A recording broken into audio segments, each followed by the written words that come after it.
Well, joining me now in studio is Devontez Walker. We appreciate you stopping by, making time for us. A big week coming up with the NFL draft. Just how are you feeling heading into that week? I'm excited about it. Just ready to hear my name called. Something I've always dreamt about. Finally get to do what I love. Yeah, when that moment happens, when it comes around, what emotions do you think you're going to be feeling between yourself and also your family? It'll probably be pretty emotional, but honestly, I don't know. I'll probably just be locked in, ready to go, get to wherever I'm going, get down, studying the playbook and stuff. So getting prepared to play. That'd probably be my mindset once I hear my name. So enjoy it for a moment, and then it's like, all right, game face is back on, and we're ready to go. Pretty much. Yeah. What have you been doing to prepare for the draft? So I've just been training. So ever since I've been back from the combine, I've been at UNC with Coach AJ Blue and Simon. Just training for mini camp, because mini camp is like a week or two right after the draft. So just trying to get in shape for that and things like that. That's pretty much what I've been doing the last month. What was the NFL Combine like? What was it like going into it, and then taking away from it, what did you learn? It was a great experience, the week as a whole, getting to talk to NFL scouts every day, them giving you feedback on what they think about you. The whole experience was great. Learned, how to pretty much carry myself throughout the week, not to, stress about, make things more stressful than what it is. That's kind of how the setup is there. They have you sitting around in a hospital all day or in a certain room waiting on your whole group and stuff like that. So it's to play in your mind for, when you actually got to go work out 4 days later.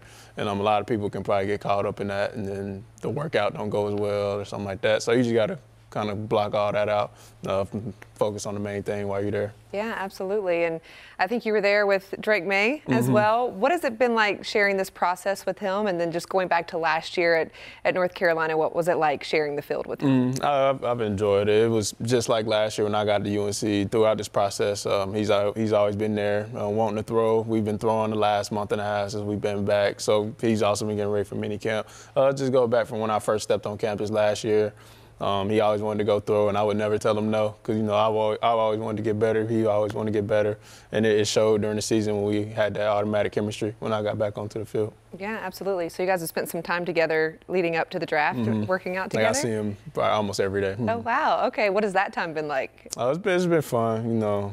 Like I said, focusing on the main thing. We know what the main goal is, to get drafted and go off to wherever and make an immediate impact. And that's how we've been going about this process pretty much. Yeah, so maybe not teammates in the future, maybe. You never know what might happen, but nonetheless a lifelong friendship there for sure. And just going back to last season at Chapel Hill, obviously a bit of a roller coaster of a start for you, but I was kind of reviewing some stuff before this interview and just hearing the messages of everybody from the fans to your teammates to even people like Eric Church supporting you. What did it mean to have so many people behind you wanting you to get on the field and be able to play? It meant a lot. That's another thing. It told, when all that was going on, it told me why, why I wanted to get to this level, why I had to get to this level at some point. And then my grandma seeing those type of things, she's seeing everything I worked hard for, and it finally coming to light with things like that. The whole community and the whole team, having my back when they know something isn't right.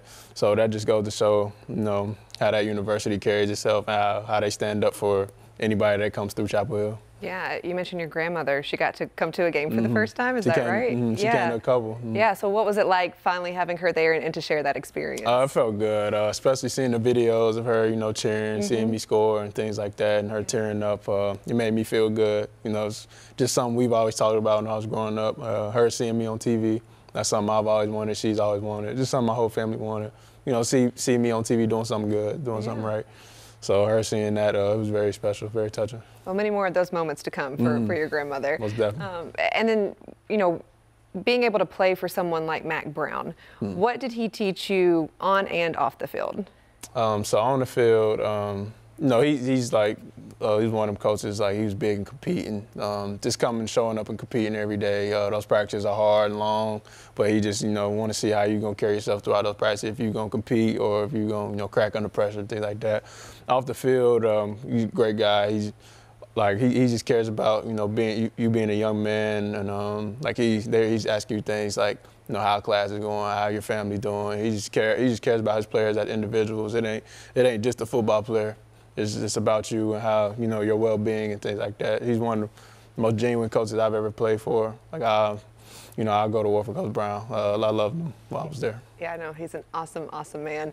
And then when it came to, back in October when he got to tell you, all right, we finally have got to this point where you're going to be suiting up and taking the field for a game, what did that moment mean to hear that come from him? It felt good in the moment, but like I said, with the draft, it was go time. I heard those words. It was like, oh, this is what I've been waiting on. Time to take that next step, time to do what I got to do to get to the next level. So as soon as I heard those words, 5 minutes later, I went to the receiver room with Coach Galloway and tried to, get as much of the playbook as I could because we had to play 2 days later. So when I heard those words, it was time to get the business. Yeah, absolutely. And then just kind of preparing for the draft, obviously people have tons of opinions, but one opinion that I heard was Steve Smith, and he was like, he reviewed your tape from last year, was breaking down everything, and Smitty was like, all right, come year 2, I can see Tez taking somebody's starting spot. So, for Steve Smith to be a legend, not just with the Panthers, but throughout the NFL, what does it mean to have someone like that in your corner and given this take where it's like, I see him as a starter in the league? Yeah, it means a lot. He's done it all in the league, future Hall of Famer. Growing up watching him, hearing those words, it felt good. And it also felt good hearing the things I did have to work on, him telling me, how I can be better in this league. Just taking those little tips, keeping them in the back of my mind. I think it'll take me a long way. So, it was an honor hearing those things from him. Yeah, absolutely. Nothing like having Steve Smith in your corner, yeah, I'm sure. And then just, forward thinking, obviously, first thing you want to get to the draft, you want to hear your name called and find out what the next chapter is and where it starts. But as far as your NFL career, if you look down the road, what do you hope it holds for you? What do you hope you can accomplish in the league? Honestly, Hall of Fame, all that is good. I mean, it'll come if you, do what you got to do. But Super Bowl championship, that's the ultimate goal of mine. I've never won a football championship ever since I started playing football. I've never won one. So winning the Super Bowl, to do wonders. That's like my ultimate goal going into the NFL. Yeah, I love that. I'm all for it. And then, obviously, you're from Charlotte. You went to West Charlotte. So what did growing up here in the Queen City maybe teach you and help prepare you for your future as you get ready for the next chapter? It just taught me, not everybody, get those opportunities. So whenever I do, take advantage of those opportunities, because, like I said, not everybody gets those. So every opportunity, God blessed me with, I try to take full advantage of all of it. That's what I've learned. Living in Charlotte and growing up, my grandma, she's big in faith, so, holding on to that faith and things like that, that's the type of things I learned. Yeah, I love that. Absolutely. Well, we are looking forward to hearing your name called in this upcoming draft, seeing where the next chapter is, and we certainly appreciate you making time for us here at WCNC. Yes, ma'am. I appreciate y'all. Thank you so much. Thanks.